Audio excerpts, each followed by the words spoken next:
Legal dictation number 135. Be ready? Start.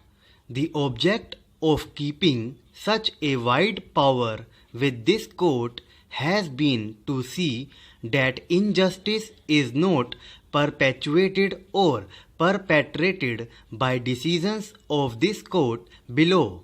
More so, there should be a question of law of general public importance or a decision which shocks the conscience of the court are some of the prime requisites for grant of special leave. Thus, unless it is shown that exceptional and special circumstances exist, that substantial and grave injustice has been done, and that the case in question presents features of sufficient gravity warranting review of the decision appealed against, such exercise should not be done.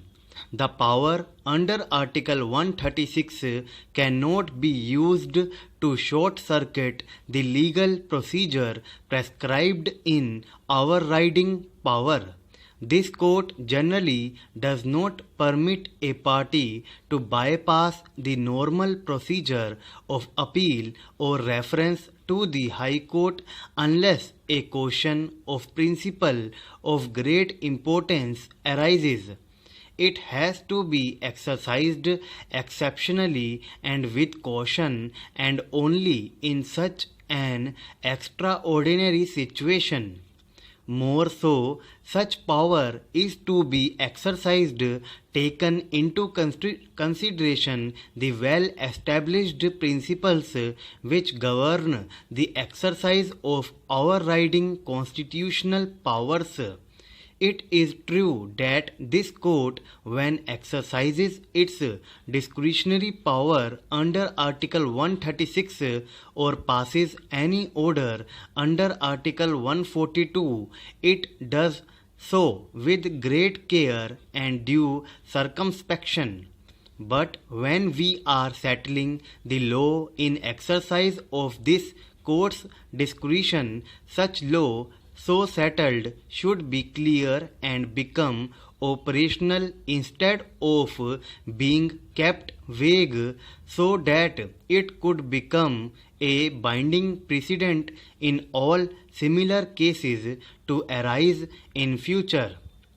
It has been canvassed before us that under Article 142 of the Constitution, this court is competent to pass any order to do complete justice between the parties and grant decree of divorce, even if the case may not meet the requirement of statutory provisions. The instant case presents special features warranting exercise of such power. We are fully alive of the fact that this court has been exercising the power under Article 142 of the Constitution for dissolution of marriage, where the court finds that marriage is totally unworkable, emotionally dead, beyond salvage, and has broken down irretrievably, even if the facts of the case do not provide a ground in law on which the divorce could be guaranteed.